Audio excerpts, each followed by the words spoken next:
I thought rejection meant erasure. That was the thought circling through my head tonight as I sat at my desk, phone in hand, drafting a text to a client. The room was quiet, except for the faint whir of the fridge in the kitchen. But inside me, there was nothing quiet at all. My thumb hovered over the keyboard, tapping out words and then erasing them. The backspace key clicked like a heartbeat, steady and accusing, erasing every attempt before it could live. The message itself was simple, a follow-up after a property inspection, something I had written 100 times before. But tonight, each sentence felt impossibly loaded, too formal, too casual, too pushy, too hesitant. Every draft was wrong, so I deleted them all. And with every word I erased, I felt like I was erasing myself. The glow of the screen lit up my face, pale and unforgiving. My chest tightened as I typed, deleted, typed again. My heart raced, not because of what I was writing, but because of what might come back. Or worse, what might not. The thought looped endlessly. What if they say no? What if they don't reply at all? What if this small rejection proves I'm not enough? I closed the app suddenly, as if shutting the screen could silence the fear. But it didn't. My hands were trembling. My breath was shallow. My body was still bracing for the answer I hadn't even received. That was my stillness tonight.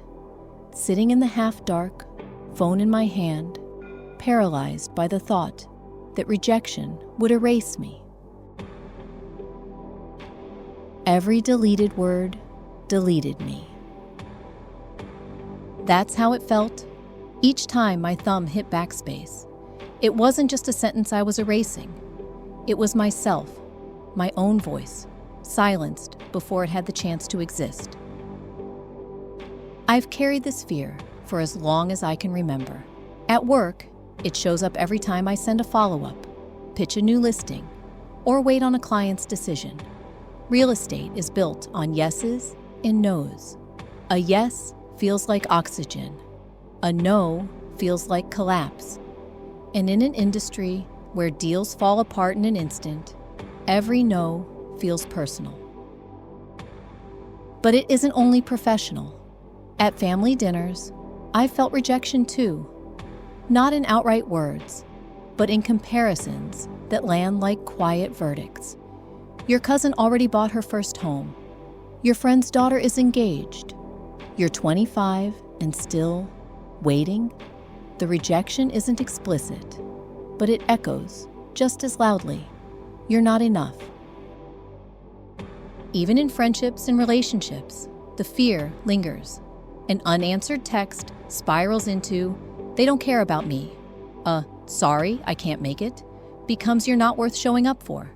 Each no, however small, feels like proof that my place in the world is fragile. And beneath all of it, the same story plays. Rejection doesn't just hurt, it erases.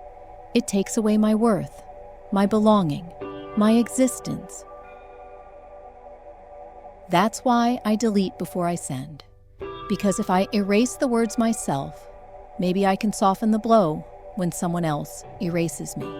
If I silence my own voice, maybe it will hurt less than waiting for someone else to silence it. But the truth is, the hurt doubles. Because not only do I fear rejection, I also reject myself in advance.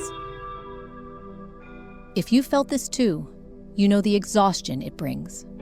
The way one unanswered message can spiral into hours of self-doubt. The way one no can overshadow every yes that came before. The way silence itself feels like evidence that you don't belong. It's a fragile place to live. Trembling before you're even touched. Shrinking before you're even seen. And yet, it's a place I know all too well. But tonight, as my hands shook and the backspace key echoed in the quiet, I realized something. I can't keep living like this, because rejection may sting, but it doesn't erase me. But a no doesn't erase me. That thought came like a crack of light under a closed door. After I closed the app in panic, after I set the phone down on my desk, I sat there in the quiet, with my breath uneven, trying to convince myself that hiding was safer than sending, safer than risking rejection.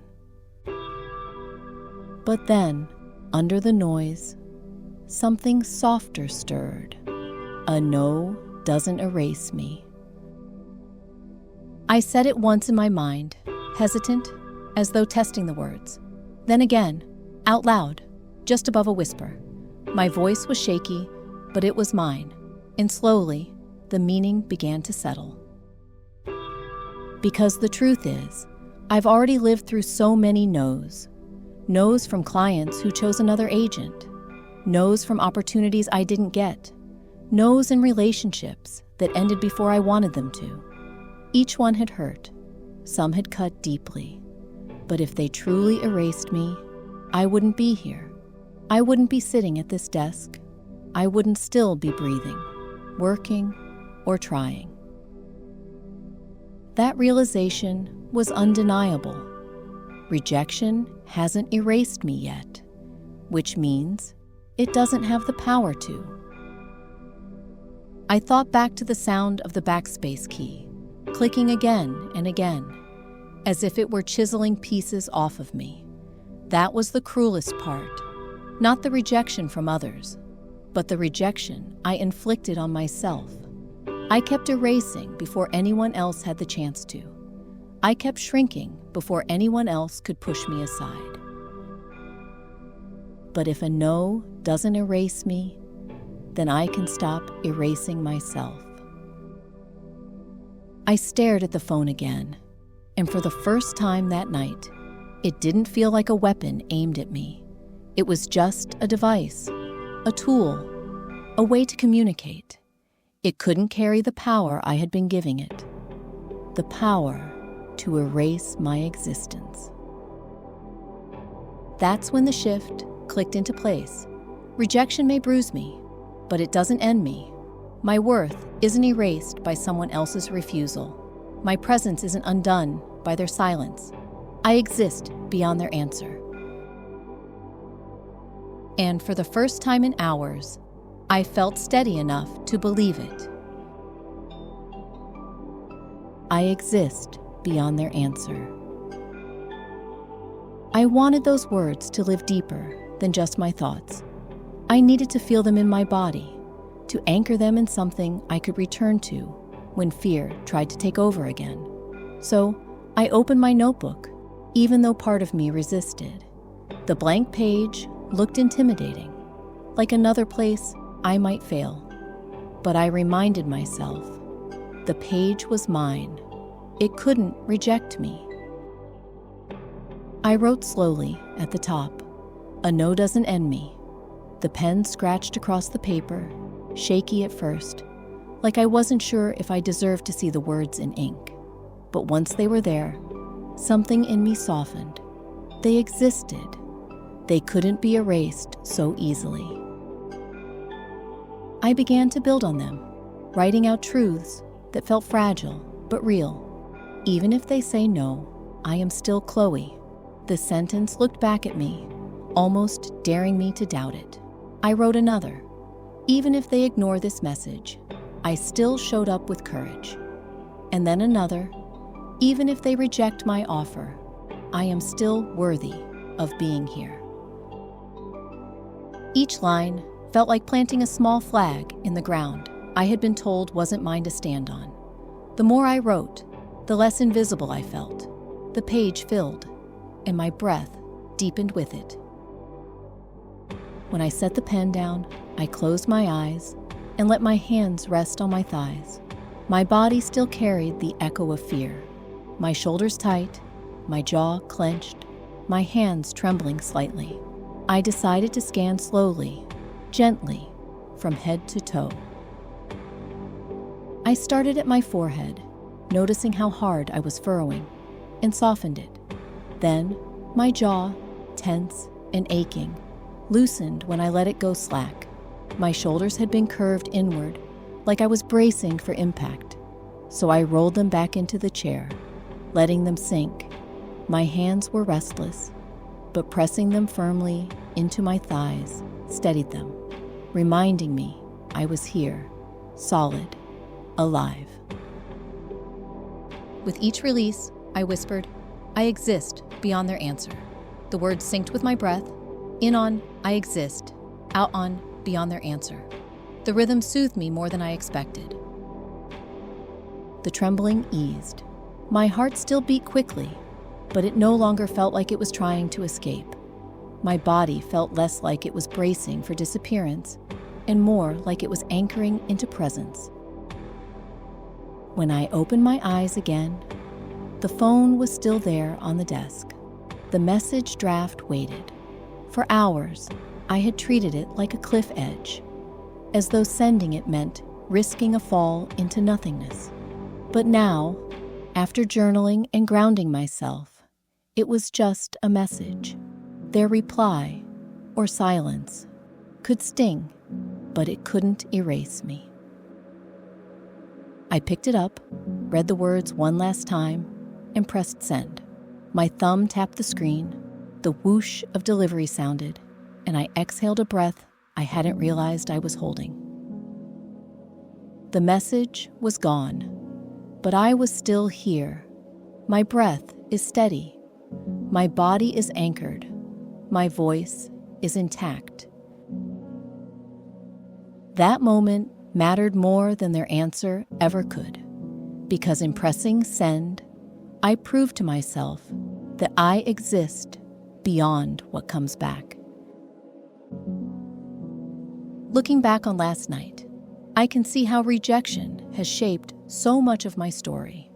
For years, I believed that a no didn't just mean disappointment. It meant disappearance. That if someone turned me down, if they chose someone else, if they didn't answer at all, then I ceased to exist in their world. And somehow, that felt like I ceased to exist in mine too. But last night showed me a different truth. I sat frozen, deleting word after word, convinced rejection would erase me. And yet, when I finally pressed send, I discovered that nothing disappeared. I didn't vanish. I didn't lose myself. I was still here, still breathing, still anchored in my body. That shift changes how I carry myself into the world. At work, it means I can follow up with clients without tying my existence to their answers. Their no might sting, but it doesn't define my whole career. At home, it means I can listen to family comparisons without shrinking into invisibility, because their judgments don't erase who I am or what I've built. In relationships, it means I can let go of the desperate search for approval, because I am not undone by silence or refusal. Rejection is part of life, but it is not the end of life. It is not the end of me.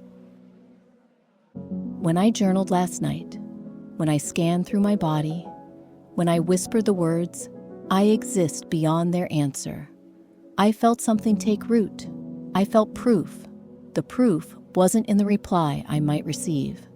It was in my own willingness to show up, to send the message, to breathe through the fear. And I realize now that the deeper wound was never other people's rejection. It was my own.